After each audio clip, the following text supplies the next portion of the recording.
அன்னைக்கு பெண் பிள்ளைகள் பாட புத்தகத்தை தொடுவதே பாவம் என்று சொன்ன பொழுதுதான் அவர் என்ன சொல்லியிருக்காரு, தெளிவா சொல்லியிருக்காரு. ஓடி விளையாடு பாப்பான்னு பொம்பளை பிள்ளை தான் சொல்லியிருக்கிறார். பையான்னு சொல்லல, ஓடி விளையாடு பையா, நீ ஓய்ந்திருக்கலாகாது பையா. அந்த பையன் பொழுதுனைக்கு தெருவில் தானே கிடக்கிறான், அவனுக்கு படிக்கிறதுக்கு பிரச்சனையே இல்லைல்ல. நீ ஓய்ந்திருக்கலாகாது பாப்பா, கூடி விளையாடு பாப்பாங்கிறதுலயே ஒரு ஜாதிக்கு எதிரான குரல் இருக்காங்க. அது வரைக்கும் எல்லா ஜாதி பிள்ளைகளும் சேர்ந்து விளையாட முடியுமா? கூடி விளையாடு பாப்பா, ஒரு குழந்தையை வையாதே பாப்பான்னு தானே பாடினா.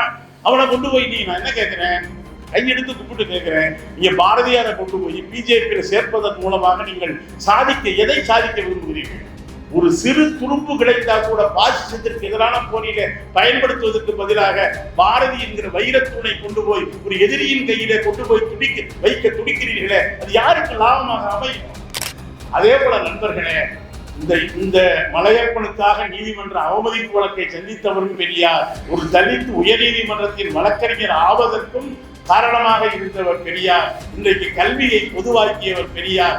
நீங்க எத்தனை கடப்பாறையை தூக்கிக்கிட்டு வந்தாலும் சரி, அது வெறும் கோட்டை அல்ல, உளுத்து போன கோட்டை என்றால் உடனடியாக இடித்து விடலாம். இவங்களுக்கு ஏன் பெரியாரை இடிக்கணும்னு நினைக்கிறாங்கன்னா,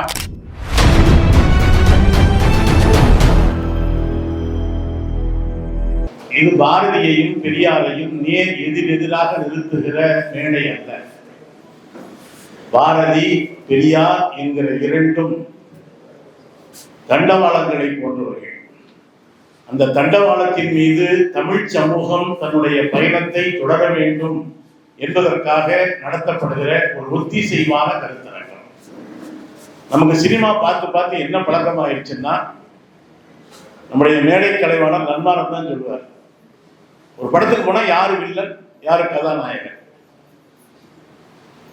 ரெண்டு பேரும் வில்லனாவும் இருக்க முடியாது, நமக்கு ரெண்டு பேரும் கதாநாயகனாவும் இருக்க முடியாது. அவர் என்ன சொல்லுவாருன்னா, நம்ம இப்படி பார்த்து பழகிட்டோம், இங்கிலீஷ் படத்துக்கு போனா எவன் வில்லன் எவன் கதாநாயகனே தெரிய மாட்டேங்குது. நான் கேட்டேன், இதை யாரு வில்லன் யாரு கதாநாயகன், இது கலைவாணர் நம்முடைய மேடை கலைவாணர் சொன்னது. ஒருத்தன் சொன்னா, யாரு தண்ணி அடிக்காம இருக்கானோ, யாரு தம் அடிக்காம இருக்கானோ, யாரு பெண்கள்கிட்ட தவறா நடக்காம இருக்கானோ அவன் தான் கதாநாயகன், இதெல்லாம் பண்றவன் வில்லன், இப்படி புரிஞ்சுக்கன்னார். அவர் என்ன சொன்னார்னா, இடைவேளை வரைக்கும் இவன் நல்லவன் அந்த வேலையை பூரா பார்த்துக்கிட்டு இருந்தான், இடைவேளைக்கு அப்புறம் இவன் அந்த வேலையை பூரா பார்க்கறான், மொத்தத்துல ரெண்டு பேருமே வில்லன் மாதிரி தான் தெரியுது அப்படின்னா. நமக்கு என்னென்ன பாரதியார நல்லவர் அப்படின்னு சொன்னா உடனே பெரியார வில்லனாக்க வேண்டியிருக்கு, பெரியார வில்லனாக்க வேண்டியதுன்னா உடனே பாரதியார். ரெண்டு பேருமே வில்லனே கிடையாதுங்க, ரெண்டு பேருமே சனாதனத்திற்கு பிராமணியத்திற்கு வில்லனாக திகழ்ந்தவர்கள் தான். நரிமேட்டிலே நின்று பேசிக் கொண்டிருக்கிறோம். இங்க பாத்தீங்கன்னா காலையில நம்முடைய கட்டுமான தொழிலாளர்கள் நிறைய நின்று கொண்டிருப்பார்கள். பக்கத்திலேயே ஒரு அறிவிப்பு பழகப்பட்டிருக்கு, இங்கே கட்டுமான பொருள்களுக்கான நம்முடைய மண்வெட்டி கடப்பாறை இதெல்லாம் வாடகைக்கு கிடைக்கும்னு போட்டிருப்பாங்க இல்லையா. இப்பொழுது RSS இயக்கம் ஒரு கடப்பாறையை வாடகைக்கு எடுத்திருக்கிறது. அது வாயை விற்று வயிறு வளர்க்கிற ஒரு வெற்று கடப்பாறை என்பது நமக்கு நன்றாக தெரியும். அவர் சொல்லுகிறார், பெரியார் மண் என்கிறார்கள், எனக்கு பெரியாரே மண் தான். நாங்களும் ஆமான்னு சொல்றோம். ஏன் தெரியுமா, வள்ளுவனுடைய வார்த்தை ஒன்று உண்டு, அகழ்வாரை தாங்குகிற நிலம் போல தம்மை இகழ்வாரை பொறுத்தல் தலை. நிலம் என்ன செய்யும் என்றால் தன்னை வெட்டுகிறவனையும் கூட தாங்கி நிற்கும். அதுபோல நீங்கள் இவ்வளவு தூரம் நின்று பேசுகிறீர்கள் என்றால் இந்த பேசுகிற உரிமையையும் வாங்கி கொடுத்த பெரியார் என்கிற பெரிய நிலத்தின் மீது நின்று கொண்டுதான் நீங்கள் பேசுகிறீர்கள் என்பதை மறந்து விடாதீர்கள். உண்மை உருவகையில பாரதி குறித்து, உண்மையிலேயே பாரதி குறித்தும் பெரியார் குறித்தும் பேசுவதற்கு இந்த விவாத மேடையை ஒழுங்கு செய்வதற்கு பேராசிரியர் அருணனை விட மிக பொருத்தமான வேறொருவரை பார்க்க முடியாது. ஏனென்றால் தமிழகத்தில் சமூக சீர்திருத்தம் 2 நூற்றாண்டு வரலாறு என்பதை, பெரியார் யாருடைய தொன்மையும் தொடர்ச்சியாகவும் இருக்கிறார் என்பதையும், முப்பெரும் கவிஞர்கள் என்று பாரதிதாசனை பட்டுக்கோட்டையை மிக அற்புதமாக தமிழ் சமூகத்தில் சரியாக முன்வைக்கிற ஒரு பெருந்தகை நம்முடைய பேராசிரியர் அவர்கள். உண்மையிலே நேரம் தான் ஒரு மிகப்பெரிய பிரச்சனை. ஏன்னா பெரியாரை பத்தி பேசினா குறைந்தது 10 மணி நேரம் பேசலாம். நீங்க பயப்படாதீங்க, அவ்வளவு நேரம் பேச வேண்டியது.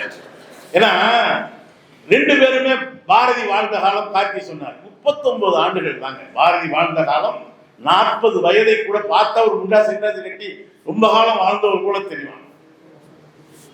40 என்கிற வயதை கூட எட்டவில்லை. பாவம் பாரதி வாழ்ந்த காலத்திலும் அடிபட்டார். செத்து இத்தனை ஆண்டுகள் ஆன பிறகும் பாரதியினுடைய கல்லறையை தோண்டி தோண்டி சில பேர் தூக்கில் போடுகிறார்கள். பாரதியினுடைய வரலாற்றை கவிராஜன் கதை என்று வைரமுத்து அவர்கள் எழுதியிருக்கிறார்கள். இளைஞர்கள் படிக்க வேண்டும் என்று நான் கேட்டுக்கொள்கிறேன். அதில் பாரதியினுடைய இறுதி காட்சியை சொல்லுகிற பொழுது, பாரதி இறந்த பொழுது நீங்க நினைச்சிருப்பீங்க அப்படியே ஒரு 10 லட்சம் பேர் பின்னாலே போயிருப்பாங்க. யாருமே போகல. திருவள்ளிக்கணியில் ஒரு குறுகிய சந்தில அந்த இழைத்து போன உடல் கிடத்தப்பட்டிருந்த பொழுது வைரமுத்து சொல்லுவார், அவன் உடம்பில் மொய்த்த ஈக்களின் எண்ணிக்கையில் கூட மனிதர்கள் இல்லையே. ஒரு பிணம் செத்து கிடத்தால் அதில் ஈக்கள் வைக்கும் அல்லவா? அவன் உடம்பில் மொய்த்த ஈக்களின் எண்ணிக்கையில் கூட மனிதர்கள் இல்லையே. இது புலிகளை மதிக்காத புழுக்களின் தேசமடா, உணர தெரியாத ஊமைகளின் பூமியடா. இனி நாற்சந்திக்கு நாற்சந்தி, நாய்களுக்கு சிலை வைப்போம், நன்றி கற்கட்டும் இத்தேசம் என்று பாரதியை பற்றி எழுதுகிற பொழுது வைரமுத்து எழுதியிருப்பார். ஏன் பாரதியை கொண்டாடுகிறோம் என்று சொன்னால், நான் பாரதியை பற்றி நிறைய பேசுறேன். உடனே ஒரு செய்தி மட்டும் சொல்றேன். யார் பாரதி இருக்கு? ஒரு வரி இருக்குங்க, சந்திர மண்டலத்து இயல் கண்டு தெரிவோம்.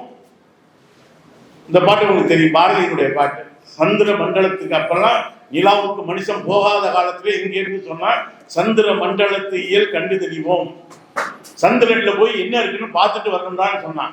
அடுத்த வரி தாங்க பாரதியார், சந்திர மண்டலத்து இயல் கண்டு தெளிவோம். அடுத்த வரி சொன்னா, சந்தி தெரு பெருக்கும் சாத்திரம் கற்போம் அப்படின்னா. என்ன தெரியுமா பொருள்? ஒரு சந்திர மண்டலத்துக்கு ராக்கெட்டை அனுப்புகிற மயில்சாமி அண்ணாதுரைக்கு இந்த சமூகம் என்ன மரியாதையை தருகிறதோ அதே மரியாதையை மதுரை மாநகராட்சியில் தூய்மை பணி செய்கிற அந்த தோழனுக்கும் தர வேண்டும் என்பதைத்தான் சந்தி தெரு பெருக்கும் சாத்திரம் கற்போம் என்றார் பாரதி. இதனால்தான் பாரதியை நாம் பேசுகிறோம். எதெல்லாம் இந்த சமூகம் கூடாதுன்னு அதை கூட செய்யறாங்க. எனவே பாரதி குறித்து அவர் பேசியிருக்கிறார். ஒன்னே சொல்றேன், பெரியார் கிட்டத்தட்ட 94 ஆண்டுகள் வாழ்ந்தார். அவருடைய இறுதி பேருரையில் அவருடைய பெரிய ஆசை என்ன தெரியுமா? அனைத்து ஜாதியினரும் அர்ச்சகர் ஆக வேண்டும் என்பது. இன்னைக்கு கூட ஸ்ரீரசா ஒரு வாட்ஸ்அப்ல ஒரு பதிவு எனக்கு அனுப்பியிருந்தார்.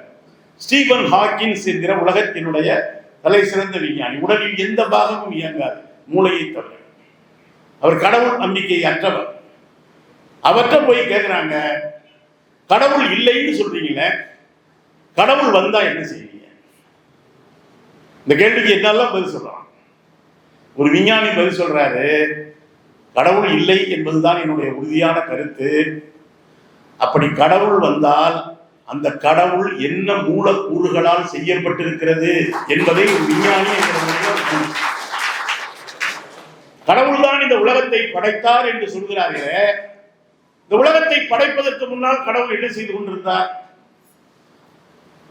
இப்படி கேள்வி கேட்பவர்களை அடைப்பதற்கு ஒரு நரகத்தை செய்து கொண்டிருந்தார் என்று சொல்கிறார்கள். என கேள்வி கேட்கிறவர்களாம் நரகத்துக்கு போகணும். என்ன சொன்னாலும் ஆமாந்தாமி ஆமாந்தாமி ஆமாந்தாமி.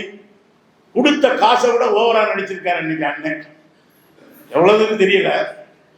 பாரதியாரை பற்றி பேசுறது ஒரு பக்கம் இருக்கணும். பெரியாரை பற்றி நீங்க உங்கள் மீது ஒரு குற்றச்சாட்டு வந்தவுடன் நீங்க புதுசாக என்ன சொல்றீங்க? உங்கள் மீது ஒரு குற்றச்சாட்டு வந்தவுடன் அதை மறுப்பதற்கு நீங்கள் கையாண்ட வழி என்ன? அவர் ஒரு விபச்சாரி. உண்டா இல்லையா? இதே மேடையில் உட்கார்ந்து கொண்டு பெரியார் பெண்ணுரிமையை பற்றி பேசுகிறார், பெண்களுக்கு உரிமை வேண்டும் என்று பேசுகிறார். பெரியாரும் சரி பாரதியாரும் சரி வாழ்ந்த காலத்திலே சந்தித்த எதிர்ப்புகள் கொஞ்ச நேரம் அல்ல. ஒருவன் எழுந்து கேட்கிறான், நீங்கள் பெண்ணுரிமை என்று பேசுகிறீர்களே, மணியம்மையை நான் கூப்பிட்டால் நீங்கள் அனுமதிப்பீர்களா என்று கேட்கிறான். எவ்வளவு பெரிய கேள்வி பாருங்க. பெரியார் வாழ்ந்த காலத்தில் ஒன்றும் கொண்டாடப்படவில்லை. எவ்வளவு பெரிய கேள்வி. பெரியார் என்ன தெரியுமா சொன்னாரு? இதை ஏன் என்கிட்ட கேட்கிற? மணியம்மை ஒன்றும் என்னுடைய சொத்தல்ல, என்னுடைய உடைமை அல்ல. நீ அவங்க கிட்ட கேளு, வந்தா கூப்பிட்டு போ, செருப்பால் அடிச்சா வாங்கிக்க என்றுதான் பெரியார் சொன்னார். ஒரு பெண்ணை எந்த இடத்திலும் விட்டுக் கொடுக்காத பெருந்தன்மை பெரியாருக்குரியது. இதே சிவகங்கையில் பெரியார் வருகிறார். செருப்பை தோரணம் கட்டி தொங்க விட்டிருக்கிறார்கள். திராவிடர் கழகத்தினுடைய பெருந்தொண்டர்கள் இந்த செருப்பு தோரணத்தை அறுக்கப் போகிறார்கள். பெரியார் சொல்கிறார், விடுங்கள், அப்படியே இருக்கட்டும், மேடையிலே நான் பதில் சொல்கிறேன் என்று மேடைக்கு போகிறார். ஓய்விட்டு சொல்கிறார், அன்னைக்கு அவங்க கட்டிலவங்க காங்கிரஸ்காரங்க. அன்னைக்கு சொல்றாரு, என்னை வரவேற்பதற்காக இந்த கிழிஞ்ச செருப்பையும் பிஞ்ச செருப்பையும் தேடுவதற்காக எவ்வளவு முயற்சி எடுத்திருக்கிறார். அவர்களுக்கு என்னுடைய வாழ்த்துக்களை நான் தெரிவித்துக் கொள்கிறேன். செருப்பு ஒன்றும் இழிவான பொருள் அல்ல. அவர் சொல்ற 14 ஆண்டுகள் இந்த செருப்பு தான் உலகத்தை ஆண்டதாக சொல்கிறார். எனக்கு ஒரு சிறப்பான வரவேற்பு கொடுக்க வேண்டும் என்பதற்காகத்தான் செருப்பை தோரணமாக கட்டி தொங்க விட்டிருக்கிறார்கள். நண்பர்களே, பெரியார் சந்தித்த இழிவு அளவுக்கு நீங்க சில பேர் நினைக்கிறான் பெரியாரை இழிவுபடுத்தி விடலாம். அவரெல்லாம் அந்த இழிவெல்லாம் அவர் காலத்துல அவரே பார்த்துட்டாரு. நம்மெல்லாம் இன்னைக்கு பேசுறோம்னா நமக்கு விழ வேண்டிய அடியை பூரா அவர் வாங்கிட்டு போயிட்டார். ஒரு மேடையில் பெரியார் பேசுகிறார், ஒருவன் மலத்தை பொட்டலம் கட்டி அவர் மீது வீசுகிறான். அதுவரை அமைதியாக பேசிக் கொண்டிருந்த பெரியார் ஒரு சால்வையை எடுத்து போர்த்தி கொண்டு பேசுகிறார். என்ன நடந்துச்சுன்னு யார்கிட்டையும் சொல்லல. அது சிதறி அவருடைய சட்டை முழுவதும் பட்டு விட்டது. இப்படி ஒரு அபிஷேகம் எனக்கெல்லாம் இது வரைக்கும் நடந்ததே இல்லை. உடனே சொல்ற, யாரோ ஒருத்தன் நான் பேசிக்கிட்டு இருக்க மலத்தம் பொட்டலை கட்டி எரிஞ்சிட்டான்டா. உடனே தோழர்கள் கொதிக்கிறாங்க. ஐயா சொல்ல வேணாமா, சொல்லியிருந்தா என்ன செஞ்சிருப்பான்? என்ன செஞ்சிருப்ப? கூட்டத்தை குறைச்சிருப்ப. நீ சண்டைக்கு போயிருப்ப, அவன் சண்டைக்கு வந்திருப்பான், கூட்டம் கொலாப்ஸ் ஆகிருக்கும். அவன் நோக்கம் நான் பேசக்கூடாதுங்கிறது தான். உனக்கு தெரிஞ்சிருந்தா அந்த நிமிஷமே கூட்டம் க்ளோஸ் ஆகிருக்கும். சொல்லிட்டு சொன்னாரு, அந்த மகான்னா நீங்க இவங்களோட புரிஞ்சுக்காதீங்க. சொல்லிட்டு சொன்னாரு, ரொம்ப காஞ்ச மலம் போட்டுருக்காங்க, வாடை தாங்க முடியல, எத்தனை நாள் வெயிட் பண்ணி பார்சல் பண்ண தெரியல. சொல்லிட்டு தந்தை பெரியார் சொன்னார், நீங்க நினைக்கிறீங்க பெரியார், நான் ஒரு நடையில பேசுறேன், ஊரை சொல்ல விரும்பல. தந்தை பெரியார் சொன்னோடனே ஒருத்தன் வட்டம் ஒரு செஞ்சு, தந்தை பெரியார் சொல்லினா நான் பெரியாருக்கா பிறந்தேன்? நான் கூச்சப்படாம சொன்னேன், நாங்கள் பெரியாரின் மூளைக்கு பிறந்தவர்கள்.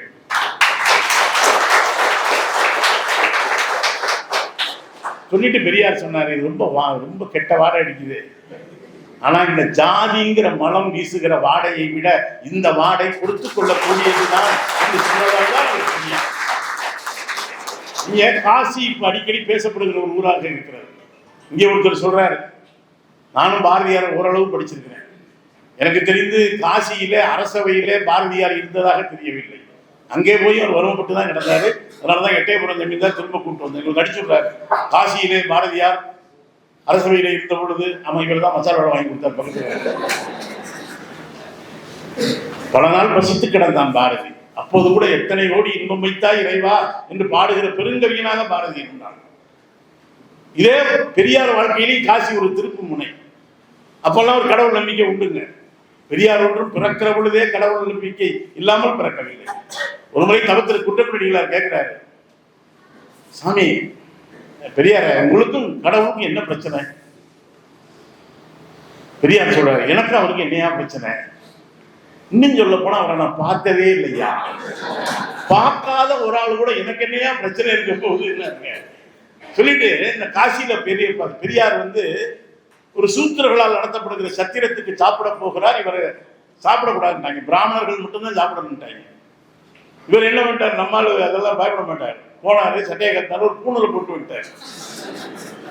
ஆனா அவங்க கண்டுபிடிச்சிட்டாங்க, என்னன்னா பெரிய மீசையா வச்சிருக்கிறார். பிராமணங்க இவ்வளவு பெரிய மீசையா வைக்க மாட்டாங்கன்னு, பிராமணன் இல்லை எங்கனையோ ஒரு வாடகைக்கு ஒரு வாங்கி ஒரு பூணூலை போட்டு வந்துட்டீங்க அப்படின்னு பெரியார் பசித்து கிடந்தார். நீங்க பெரியாருடைய மீசையை வைத்தே அவர் பிராமணன் இல்லை என்று கண்டுபிடித்ததையும், மகாகவி பாரதி இவ்வளவு பெரிய மீசை வைத்திருப்பதையும் இணைத்து பார்த்தால்தான் ஏன் பாரதியை இவர்கள் சொன்னார், 2 பேரையுமே பிடிக்காது அப்படின்னு. பாரதியார் மீசை வச்சது எவனுக்கும் பிடிக்கல. அவர் பூணூல் அவர் அறுத்தறிஞ்சிட்டாருங்க. கேட்டாங்க, என்னங்க அறுத்தறிஞ்சிட்டீங்கனால என்னடா பெரிய யூஸ் இருக்கு? ஒரே ஒரு லாபம் அப்பா, பூணூல் போட்டுருக்கவங்க போடாதவனுக்கு முன்னாடி பாரதியார். என்னங்கன்னு கேட்டாங்க, நீங்க எல்லாம் முதுகு அடிச்சா போய் செவத்துல இது பண்ணுவீங்க, எங்க அளவுக்கு இழுத்துட்டு வாங்க. எனக்கு தெரிஞ்சு இந்த பூணூலால எந்த லாபமும் இல்லைன்னா யோசிச்சு பாருங்க. நம்மளும் கூட பூணூல் போட்டுக்கலாம், இழுத்துக்கலாம்ல. இதை தவிர எதுவும் இல்லைன்னு தான் பாரதி சொன்னார். சொர்க்கம் நரகம் நேரம் ஒண்ணு யோசிச்சு பாருங்க. அந்த காசியில தாங்க பெரியார் வந்து பக்கத்துல இந்த இதெல்லாம் பண்றாங்கல்ல, என்னது மகாலய அமாவாசை அன்னைக்கு முன்னோர்களுக்கு கொடுக்குறாங்களாம். அப்படி செஞ்சுக்கிட்டு இருக்காங்க. இது என்ன செய்தின்னு கேட்கிறாரு. முன்னோர்களுக்கு சிராஸ்தம் கொடுத்துக்கிட்டு இருக்கோம். அவங்க எல்லாம் வருஷத்துக்கு 2 நாள் சோறு போட்டா சாப்பிடுவாங்களாம். ஆடி அமாவாசைக்கும் தெய்ய அமாவாசைக்கு மட்டும் சோறு போட்டா சாப்பிடுவாங்களாம். அவங்க எங்க இருக்காங்க? அவங்க மேலோகத்துல இருக்காங்க. ஓஹோ, இங்க நீ வச்சேன்னா அங்க திட்டுருவாங்க அவங்க சொல்லிட்டு பாரதி பெரியார் என்ன பண்ணாருன்னா, கங்கை கரையில ஓரமா உட்காந்து தண்ணி அள்ளி சீட்டி ஊத்துனாரு. ஐயா நீங்க என்ன பண்றீங்க? ஈரோட்ல 8 ஏக்கர் கரும்பு தோட்டம் இருக்கியா, அதுக்கு நீர் பாய்ச்சிக்கிட்டு இருக்கியா? அவங்க கேட்டாங்க, நீ என்ன முட்டாளா? இங்க காசியில உட்காந்துட்டு தண்ணி அள்ளி விட்டா எப்படியா ஈரோட்டுக்கு பாயும்? அவர் கேட்டார், ஏன்பா நீ இங்க உட்காந்து விடுற தண்ணி அங்க மேலோகத்துக்கே போகும்னா இங்க காசியில விட்ட தண்ணி ஈரோட்டுக்கு போகாதான்னு கேட்டார். இது பெரியார் பாணி. அவருடைய சீடர் எம்.ஆர். ராதாங்க அதே மாதிரி ஒரு காட்சி படத்துல வச்சிருப்பாரு. ஒருத்தர் இதே மாதிரி ஐயர் கொடுத்துக்கிட்டு இருப்பாரு. உடனே கேட்பாரு, என்னடா பண்ற? எங்க முன்னோருக்கு குடிக்கிறேங்க. அவன் நம்மால் புத்த தேவசம் கொடுத்துக்கிட்டு இருந்தவன். உங்க அப்பா வந்து மரக்கறி சாப்பிடுவாரா இறைச்சி சாப்பிடுவாரா? அவனா கொடூரமான ஆளுங்க. ஒரு ஆட்டை முழுசா தின்றுவான். ஆடு மாடு கோழி மீன் ஒண்ணு விட மாட்டாங்க. அவர் சொன்னாரு, உங்க அப்பாவுக்கு தானே கொடுக்குற? ஆமா. அப்புறம் அதுக்கடா கத்திரிக்காயும் புடலங்காயும் வச்சு கொடுத்துக்கிட்டு இருக்க? ஒப்பனுக்கு என்ன பிடிக்குமோ அது மாதிரி ஆட்டுக்கறியும் மீனையும் வாங்கி இந்த ஐயத்தை கொடு. அப்பதான் அதோட சொல்றாரு, மொப்பன் தண்ணின்னு அடிப்பான். ஐயங்க 24 hours போதையில தாங்க இருப்பான். அப்ப ஐயருக்கு வாங்கி கொஞ்சம் ஊத்தி விடுறான். அப்பதானே ஒப்பனுக்கே பிடிக்காத ஒண்ணு எதுக்குடா கொடுக்குறேன்னு கேட்டதுனால பெரியாருடைய வெளிவந்த எம்.ஆர். ராதாவினுடைய. இங்க சில பேர் கம்யூனிஸ்டுகளுக்கும் பெரியாருக்கும் ஏதோ கம்யூனிஸ்டுகள் மீது பெரியாருக்கு விமர்சனம் இருந்ததா? இருந்தது. பெரியார் மீது கம்யூனிஸ்டுகளுக்கு விமர்சனம் இருந்ததா? இருந்தது. ஆனால் மாமேதைகள் மார்க்சும் ஏங்கல்ஸும் எழுதிய கம்யூனிஸ்ட் அறிக்கை என்கிற மகத்தான இலக்கியத்தை தமிழின் முதலில் பெரியார் இன்றைக்கும் பகத்சிங்கினுடைய நான் ஏன் நாத்திகனானேன் என்கிற புத்தகத்தை ஜீவா மொழிபெயர்க்க பெரியார் தான் வெளியிட்டார். இதனால் இருவருக்குமே சிறை தண்டனை என்பதை மனதில். இதை விட நீங்க பெரியார் ஒன்றும் அண்ணா அளவுக்கு கலைஞர் அளவுக்கு பெரிய பேச்சாளர்லாம் கிடையாதுங்க. பெரியாருடைய பாணி என்பது ரொம்ப ரொம்ப எளிய மக்களோடு பேசுகிற பாணி. பெரியார் யாரும் கேள்வி கேட்கலாம், ஒரு கேள்வி எழுதி கொடுக்கலாம். ஒரு பெரியார் பேசிக்கோ எழுதி கொடுத்துட்டான், முட்டாள் அப்படின்னு எழுதி கொடுத்துட்டான். கோவப்படலைங்க, வாங்கி படிச்சுட்டு சொல்றாரு, நான் மேல கேள்வியை எழுதி கீழே உன் பேரை எழுதுன்னு சொன்னேன். யாரோ ஒருத்தன் பேரை மட்டும் எழுதி கொடுத்துருக்கான். அவன் என்ன கேள்வி எந்திரிச்சு சொன்னா அந்த முட்டாள் என்கிற பெயருடைய யார் என்பதையும் இந்த சபை பார்த்து கொள்ளட்டும் சொன்னவர் பெரியார். அது மட்டும் இல்ல, எழுத்துன்னு ஒத்திட்டீங்கன்னாங்க நம்ம என்ன சொல்லல, வாயார நெஞ்சார வாழ்த்துகிறேன்னு. சேலத்திலே சிறை தியாகிகள் கம்யூனிஸ்டுகள் கொல்லப்படுகிறார்கள். பெரியார் எழுதுகிறார் குடியரசு பத்திரிகையிலே, அவர்களை வாயாரமும் நெஞ்சாரவும் மூக்காரவும் வாழ்த்துகிறேன். இதெல்லாம் ஒரு மாதிரியான மொழி நடைங்க. நீங்க ஒரு சோக இலக்கியம்னு எடுத்துக்கிட்டீங்கன்னா, நாகம்மை மறைந்த பொழுது பெரியார் ஒரு பத்திரிகையில் ஒன்று எழுதியிருக்கிறார். இளைஞர்கள் இப்பொழுதும் இணையத்திலே தேடி பாருங்கள். ஒரு மனைவியை இழந்த கணவன் எவ்வொரு கையறு நிலையிலே நின்று எழுத முடியும் என்பதற்கு ஒரு மகத்தான உலக இரங்கல் இலக்கியம் பெரியார் எழுதிய இலக்கியம். பெரியாருடைய பேச்சு பாணி அப்படிங்கிறது ரொம்ப ரொம்ப எளிதானதுங்க. நீங்க யோசிச்சு பார்த்தீங்கன்னா, பெரியார் ஏன் கொண்டாடுகிறோம் என்று சொன்னால், இன்றைக்கு நீங்கள் நினைத்தால் எந்த ஐயரையும் வைக்காமல் எந்த மரபையும் சடங்கையும் பின்பற்றாமல் ரிஜிஸ்டர் ஆபீஸுக்கு விரும்புகிற இருவர் போய் திருமணம் செய்து கொள்ளலாம் என்கிற சுயமரியாதை திருமணத்திற்கு வழிகோலியவர் பெரியார் என்று நடத்துகிறார். சாதாரண விஷயங்களாது. ஒரு காதலிக்கிற 2 பேர் போய் பெற்றோர்களுடைய சம்மதம் இல்லாம 2 பேர் மேஜரானு கேட்பாங்க, அவ்வளவுதான். 2 பேருக்கும் திருமணத்துக்குரிய வயது வந்துருச்சா, ஜாதி கிடையாது மதம் கிடையாது. ஒன்னே ஒண்ணு சொல்றேங்க, பெரியாருக்கு எதன் மீது கோபம் என்றால் ஜாதி தாங்க அடிப்படை. இங்க இருக்கிற பெண்ணடிமைத்தனத்திற்கு மூடத்தனத்திற்கு எல்லாம் அடிப்படையாக இருப்பது ஜாதி தான். கடவுள் கூட அவருக்கு 2ஆம் பட்சம் தாங்க. நான் ஒன்ன சொல்றேங்க, சாமி கும்பிடுவதல்ல பெரியாருடைய பிரச்சனை, கும்பிடுறேன் சாமி என்கிற அடிமைத்தனத்தை யாரை பார்த்தாலும் கும்பிடுறேன்னு சொல்லல, அந்த சக மனிதனை இழிவுபடுத்துவதைத்தான் பெரியார் எதிர்த்தார். நீங்க வைக்கத்துக்கு போனாருங்க பெரியார். இப்ப கூட சொல்றாங்க வைக்கம் வீரர்னு சொல்லலாமா? அப்புறம் ஒண்ணு என்ன சொல்றது? மன்னிப்பு கடிதம் கொடுத்த வீரர்கள் வேணும் அவனை சொல்லலாம். வைக்கத்துல போய்விட்டு எழுதுறாருங்க அந்த எழுத்தாளர், மகத்தான சிந்தனையாளர் சொல்றாரு, என்னடா பார்த்தாலே தீட்டுக்கிறீங்க, தொட்டாலே தீட்டுக்கிறீங்க, உடலிலே மனித மலம் பட்டுவிட்டால் கூட அந்த இடத்தை மட்டும்தானே சுத்தப்படுத்துகிறோம், ஆனா ஒருத்தனை பார்த்த உடனேயே குளிக்கணும்னு சொல்றிய கேட்கிறாரு. உழைக்கிற மனிதன் மலத்தை விட கேவலமானவனா இழிவானவனா என்று சமூகத்தின் மனச்சாட்சியை பிடித்து உலுக்கியவர் பெரியார் என்பதை மறந்து விடாதீர்கள். இவ்வளவு பெண்ணுரிமைக்காக 36ல சுயமரியாதை மாநாடுங்க, நான் நேரம் கருதி சொல்றேன். அது வரைக்கும் என்ன தெரியுமா, பெரியார் நடத்துற மாநாட்டுக்கு பிராமணர்களை சமைக்க கூட்டு போயிட்டாங்க. அதுக்கு காசை கொடுத்தா சமைக்குங்க, அது வேறு விஷயம். எனக்கு கூட ஒரு ஆச்சரியமா இருக்கு, எங்க பார்த்தாலும் ஐயங்கார் பேக்கரி, ஐயங்கார் பேக்கரியில முட்டை பப்ஸ் விற்கிறாங்க. இந்த ஐயங்காருக்கு முட்டை பப்ஸ் உண்மையிலேயே அந்த முற்போக்கான ஐயங்காரை நான் பாராட்டுகிறேன். நீங்க விசாரிச்சீங்கன்னா அந்த ஐயங்கார் பூரா ஐயங்கார் யாருன்னு கேட்டா அவர் யாருக்கு எனக்கு தெரியும். ஒவ்வொரு விஷயம் இன்னைக்கு நம்ம அனுபவிக்கிறதுங்க. நீங்க முன்னாடி எல்லாம் பாடத்திட்டத்தை எடுத்து பாருங்க, என்ன தெரியுமா இருக்கும், இவன் தச்சன், எல்லாம் இன்தான். இவன் தச்சன் நாற்காலி செய்கிறான், இவன் புயவன் வானை வணைகிறான், இவன் வண்ணான் துணியை துவைக்கிறான். 1952 கலைஞர் குடியரசுத் தலைவர் எப்பா இந்த இன்னுன்னு சொல்றீங்களா, இருன்னாவது மாத்துங்கடா. இவர் வண்ணான், இவர் தச்சர், இவர் புயவர்.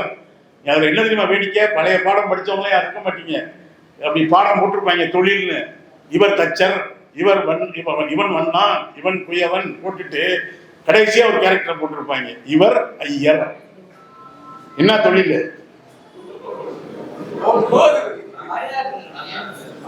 கீழே நம்ம விளையாட்டு சொல்லல, இவர் ஐயர் நல்லவர். நீங்க சனாதனம் பிராமணியம் காலந்தோறும் பிராமணியம் எழுதிய பேரறிஞர் உட்கார்ந்துருக்காங்க. ஏன் தெரியுமா, அவங்க என்ன செய்யறாங்கன்னா, உழைப்பு என்பது இழிவானது, உழைக்காமல் இருப்பதுதான் நல்லதுன்னு சொல்லி கொடுத்த பொழுது அதை மாற்றுவதற்கு ஒரு தலையங்க எழுதினார் கலைஞர் 52ல ஏற்றுக்க.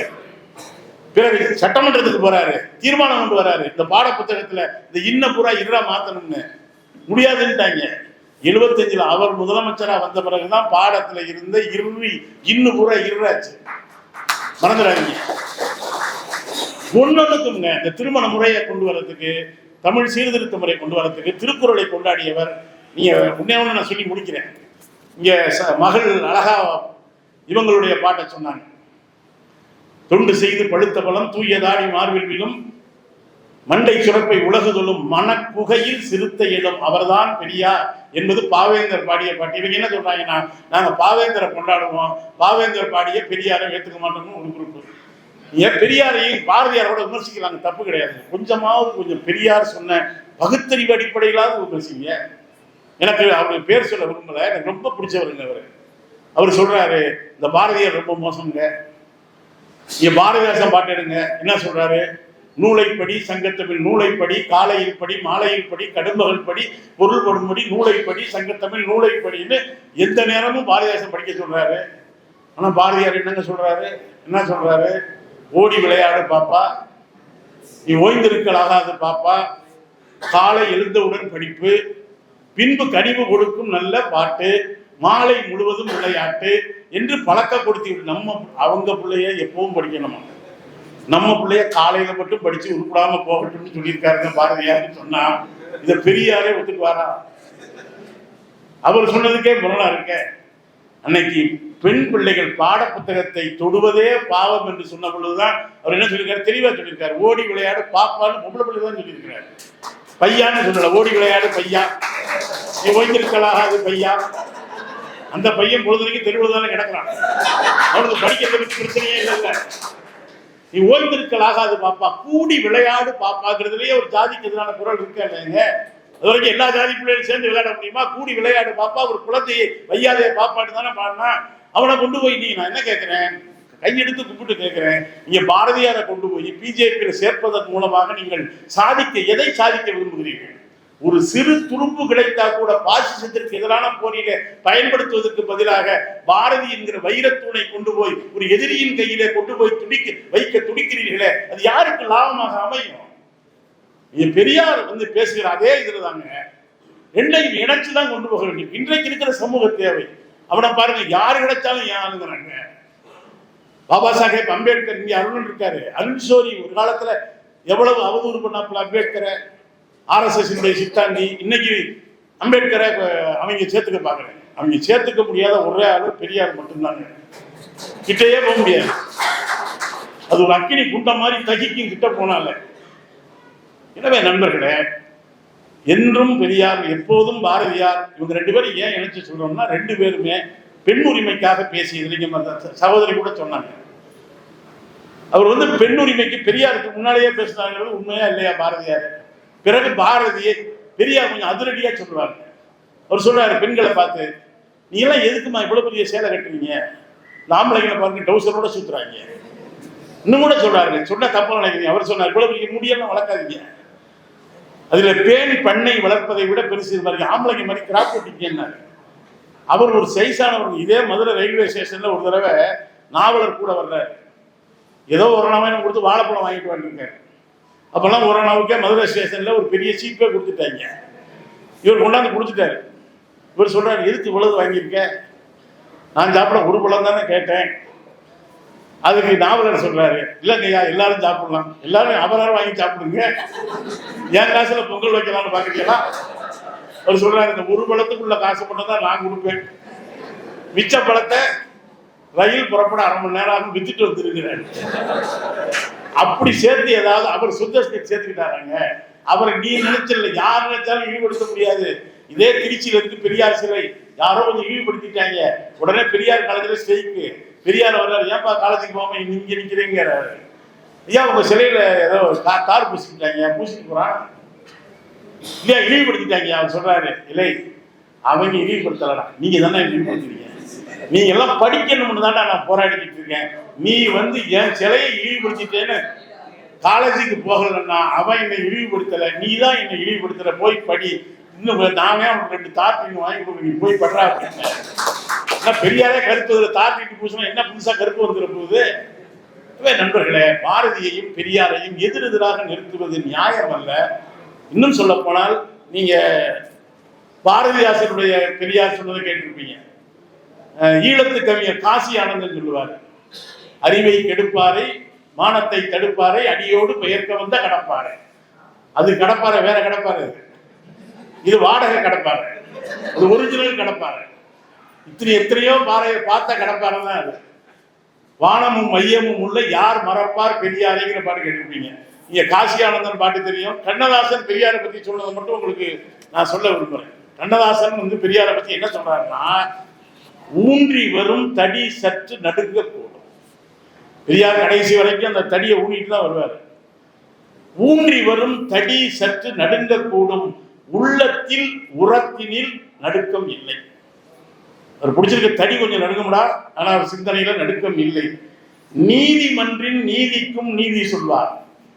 எவ்வளவு முக்கியமான வார்த்தை பாருங்க. நீதிமன்றத்துக்கே நீதி சொல்வாராம் பெரியார். நெறி கெட்டதையெல்லாம் நிமிர்த்தி வைப்பார் அவர்தான் பெரியார்.